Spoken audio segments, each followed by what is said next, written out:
Dinamani news paper 14-15 ரெண்டுத்துக்கு உண்டான news paper பார்க்க போகிறோம். இதில் ஒரு 5 நியூஸ் தான் இருக்குது. எக்ஸாம் பாயிண்ட் ஆஃப் வியூவில் என்னென்ன இருக்குது அப்படின்னு சொல்லிட்டு பார்த்தீங்கன்னா, removal of chief election commissioner அது ஒன்று இருக்குது.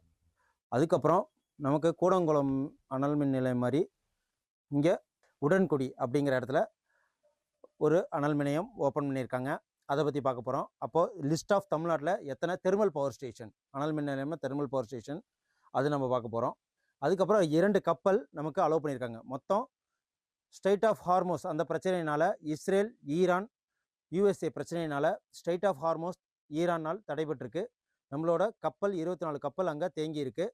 இதனால் நமக்கு கேஸ் ஃபியூல் தட்டுப்பாடு, அதுக்கப்புறம் எல்பிஜி தட்டுப்பாடு இருக்குது. இப்போ 2 எல்பிஜி எந்த கப்பல் மூலயமா அந்த 2 கப்பல் வருது, அதோட பேர் என்ன, எந்த போர்ட்டுக்கு வருது, அதை நம்ம தெரிஞ்சுக்கணும். ஸோ இதே மாதிரி தான் இருக்குது. ஸோ வாங்க இன்னைக்கு 14-15க்கு உண்டான தினமணி நியூஸ் பேப்பர் பார்க்கலாம். உடன்குடியில் 13,077 கோடி ரூபாய் செலவில் அனல் மின் நிலையம் தெர்மல் பவர் ஸ்டேஷன் ஓப்பன் பண்ணப்பட்டிருக்கு. யாருனால அப்படின்னா சிஎம் அவர்களால் ஓப்பன் பண்ணப்பட்டிருக்கு. இதில் நம்ம தெரிஞ்சிக்க வேண்டியது, எக்ஸாம் பாயிண்ட் ஆஃப் வியூவில் தெரிஞ்சிக்க வேண்டியது list of thermal power station in Tamil Nadu, அதையும் பார்க்க போகிறோம். அதுக்கப்புறம் இது எத்தனை மெகாவாட், எவ்வளோ உற்பத்தி பண்ண போகுது அப்படின்னா 660 மெகாவாட் உற்பத்தி பண்ண போகுது. இதை தெரிஞ்சுக்குங்க. அப்புறம் நிலக்கரி நுகர்வு 0.50 முதல் 0.55 கிலோகிராம் அளவு மட்டுமே தேவைப்படுவதால் இந்த கார்பன் டை ஆக்சைடு உமிழ் 25 முதல் 30% வரை தான் இது குறைந்து சுற்றுச்சூழலுக்கு பாதிக்கப்படும் அப்படின்னு சொல்லிட்டு இதை சொல்லியிருக்கிறாங்க. ஸோ இதை நம்ம தெரிஞ்சுக்கணும். அதுலேயுமே இதோ தனியாக இருக்குது பாருங்க, இது கூகுள் இதுதான். இருந்தாலும் நம்ம இதோட சேர்த்து பார்த்தா தான் நமக்கு எக்ஸாமில் ஞாபகம் வச்சுக்க முடியும். ஓகேவா? Tamil Nadu has a thermal power base, இதுதான் இருக்குது. எத்தனை இருக்குது அப்படின்னு சொல்லிட்டு பார்த்தீங்கன்னா, இது யாரால் இதுன்னா தமிழ்நாடு டான்ஜெட்கோனால. So NLC India limited private entities எல்லாருமே தெர்மல் பவர் ஸ்டேஷன் வச்சுருக்காங்க. So major thermal power plant in Tamil Nadu இருக்குது. எத்தனை இருக்குது அப்படின்னா, North Chennai thermal power station, இதுதான் லார்ஜஸ்ட், அதிகமாக உற்பத்தி பண்ணுறாங்க. இது எங்கே இருக்குன்னா சென்னையில். எவ்வளோ அப்படின்னா 1830 மெகாவாட். இப்போ ஓப்பன் பண்ணது 660. அதுக்கப்புறம் மேட்டூர் தெர்மல் பவர் ஸ்டேஷன், இது சேலத்தில் இருக்குது. இதோட கெப்பாசிட்டி 1440 மெகாவாட். அப்புறம் Thoothukudi thermal power station, Thoothukudi டுட்டிக்கோரின்னு சொல்லுவாங்க. So 1050 megawatt. So Ennore thermal power station, இது 450 மெகாவாட் தான். ஸோ இதையும் பார்த்துக்குங்க. அப்புறம் என்எல்சி நெய்வேலி லிக்னைட் கார்பரேஷன் இருக்கு இல்லையா, ஸோ இதுதான் பவர் லிமிடெட், தூத்துக்குடி 1000 மெகாவாட், அதாவது 500 இருக்குது. அப்புறம் என்டிஇசிஎல் வேலூர் தெர்மல் பவர் ப்ராஜெக்ட்டு, இதுவும் 1500 மெகாவாட்டு. ஆக மொத்தம் உடன்குடி இப்போ தான் ஓப்பன் பண்ணியிருக்காங்க, இது 660 மெகாவாட்டு. ஸோ இதுவும் தூத்துக்குடியில் தான் இருக்குது. நெய்வேலி தெர்மல் பவர் ஸ்டேஷன், இது கடலூரில் இருக்குது. ஓகே, ஸோ இது எல்லாத்தையுமே பார்த்தீங்கன்னா, அப்புறம் கோஸ்டல் இன்ஜினியரிங் பவர் லிமிடெட் முதியரா அப்படிங்கிறது 1200 மெகாவாட்டில் இருக்குது. அப்புறம் ILIEFS Tamil Nadu power company limited private sector plant, இது 1200. ஓகே, ஆக மொத்தம் 1 2 3 4 5 6 7 8 9 10 தெர்மல் பவர் ஸ்டேஷன்ஸ் இருக்கு, அனல் மின் நிலையம் இருக்கு. ஸோ ஓகே, இதை நோட் பண்ணி வச்சுக்கோங்க. உங்களுக்கு PDF வேணும் அப்படின்னா PDF கமெண்ட் பண்ணுங்க, கீழே PDF உங்களுக்கு ஜாயின் பண்ணி விடுறேன். அதுக்கப்புறம் ஞானேஷ்குமார் தலைமை தேர்தல் ஆணையர் பதவி நீக்க தீர்மானம் நாடாளுமன்றம் இரு அவைகளிலும் எதிர்கட்சிகள் அமளி அப்படின்னு சொல்லியிருக்காங்க. இந்த removal of chief election commissioner as per the supreme court ஜட்ஜை எப்படி ரிமூவல் பண்ணாங்களோ அதுதான் 2/3 மெஜாரிட்டி வேணும். ராஜ்யசபா லோக்சபாவில் ரெசல்யூஷன் பாஸ் பண்ணணும். ஸோ இதன் மூலயமா இவங்களுக்கு ரிமூவல் தந்துருவாங்க. ஆனால் இது வரைக்கும் ரிமூவல் நடந்திருக்கானா நடக்கலை. ஸோ ஞானேஷ்குமார் எதுக்காக அப்படின்னா, இந்த SIRங்கிற பிரச்சனை வெஸ்ட் பெங்காலில் வந்ததுனால அதற்காக மேற்பட்டு தான்.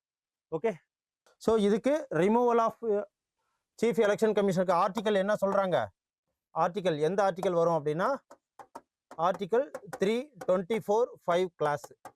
ஸோ இதை மெயினாக நோட் பண்ணி வச்சுங்க. இந்த வாட்டி கொஸ்டின்ஸ் நிறைய கேட்கலாம். எதனால் அப்படின்னா இப்போது எலெக்ஷன்ஸ் வரப்போகுது இல்லையா, அதுதான். எதுக்காக, 2 காரணங்களுக்காக தான் அவங்கள ரிமூவ் பண்ண முடியும். Proved misbehaviour incapacity.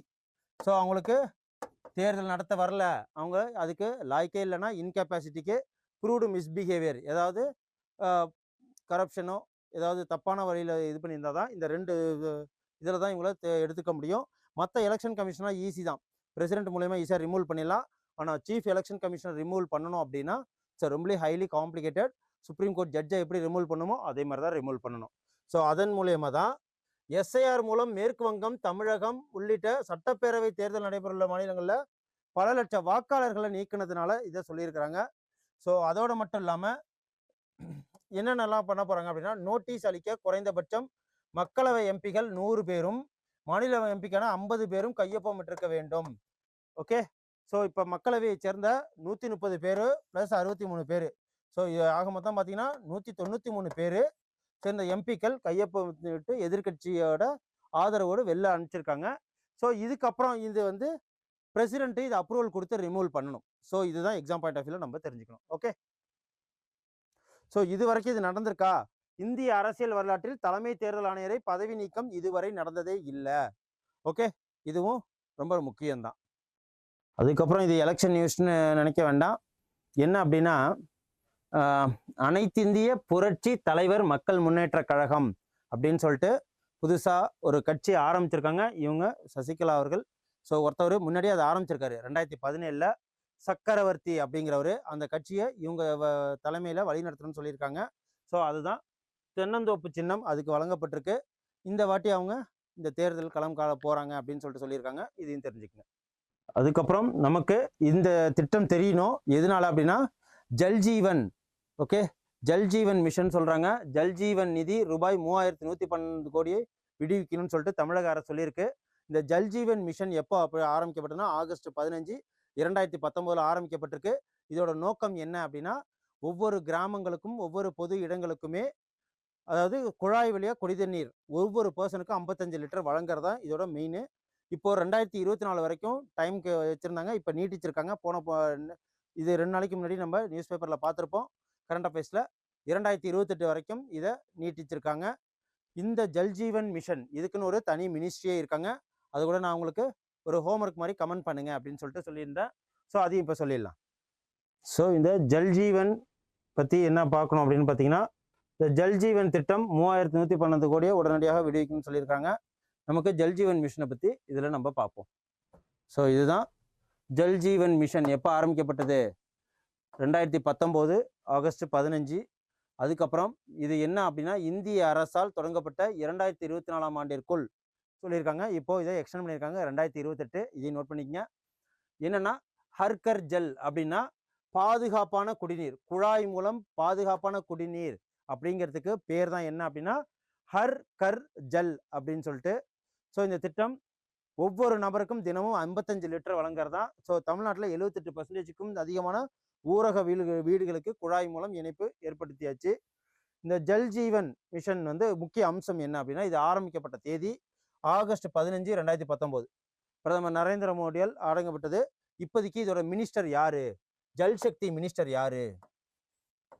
ஜல்சக்தி அதுக்குன்னு சொல்லிட்டு தனியாக மினிஸ்டர் இருக்கு. ஸோ CR பாட்டீல் அப்படிங்கிறவர் தான். ஸோ இதையும் மெயினாக தெரிஞ்சுக்கங்க. இதோட நோக்கம் என்னன்னா, கிராமப்புற வாழ்க்கை தரம், சுகாதாரம், பெண்களுக்கு வசதியை மேம்படுத்துறது. இலக்கு வந்து 2024 ஹர் கர் ஜல், ஒவ்வொரு வீட்டிலும் தண்ணீர் செயல்பாடு கொண்டு வரணும் அப்படிங்கிறது தான் குழாய் மூலம். ஸோ எங்கெங்கெல்லாம் இதை செயல்படுறாங்க அப்படின்னா, ஒவ்வொரு பள்ளிகளுக்கும் அங்கன்வாடி மையங்கள், சுகாதார மையங்கள் குழாய் நீர் இணைப்பு பண்ணுறாங்க. அப்புறம் தமிழ்நாட்டில் அக்டோபர் 2023 தகவல்படி தமிழ்நாட்டில் 78.19% வீடுகளுக்கு 1.25 கோடிக்கும் அதிகமான கிராமப்புற வீடுகளுக்கு இணைப்புகளை ஏற்படுத்தி முடிச்சாச்சுன்னு சொல்லிட்டு இருக்காங்க. ஓகே, ஸோ இவ்வளோதான் 14ஆம் தேதிக்கு உண்டான தினமணி நியூஸ் பேப்பர். ஸோ இப்போ மார்ச் 15க்கு உண்டான தினமணி நியூஸ் பேப்பர் பார்ப்போம்.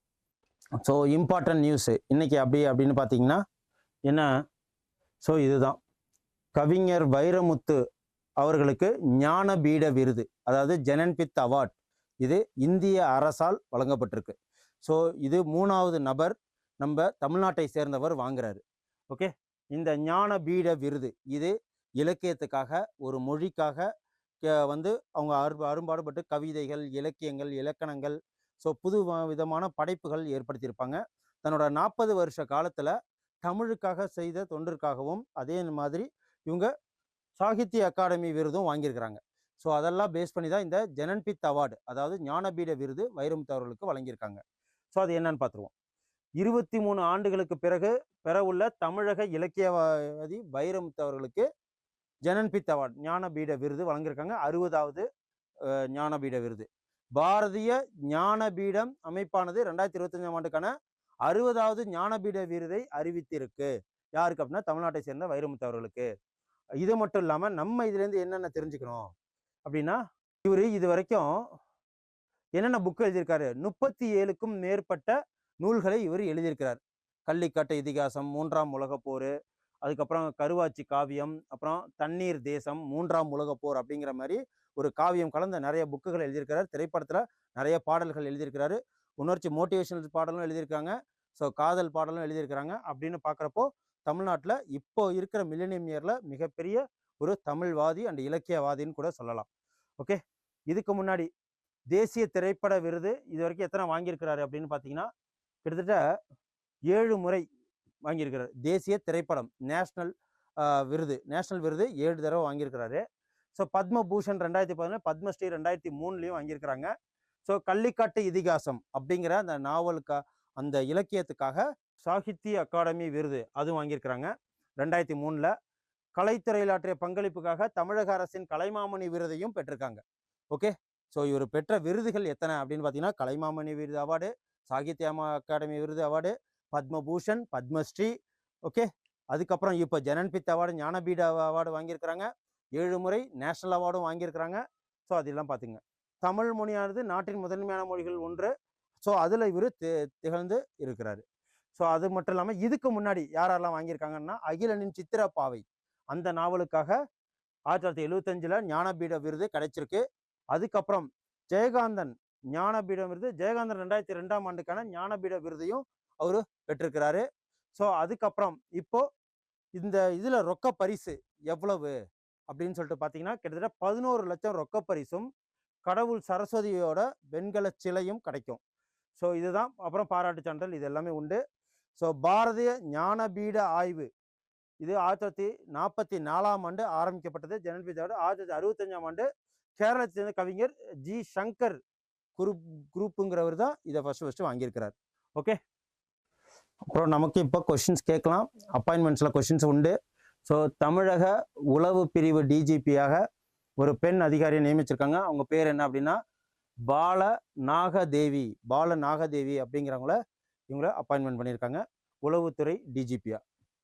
அதுக்கப்புறம் பீகார் ஆளுநராக நியமிக்கப்பட்டிருக்கிறது. முன்னாள் வந்து பீகார் ஆளுநரை நியமனம் பண்ணியிருக்காங்க. யார் அப்படின்னா அடா ஹஸ்னைன் அப்படிங்கிறவர். இதுக்கு முன்னாடி அவர் ஜம்மு அண்ட் காஷ்மீரில் இருந்தார். ஸோ என்ன பண்ணிட்டு இருந்தார் அப்படின்னா 2014 காஷ்மீர் மத்திய பல்கலைக்கழக வேந்தராகவும் 2025 தேசிய பேரிடர் மேலாண்மை அதில் உறுப்பினராகவும் இருந்த ஹஸ்னைன் அவர்களை பீகாரோட கவர்னராக அப்பாயின்மெண்ட் பண்ணியிருக்காங்க. இவர் ஒரு இராணுவ அதிகாரி.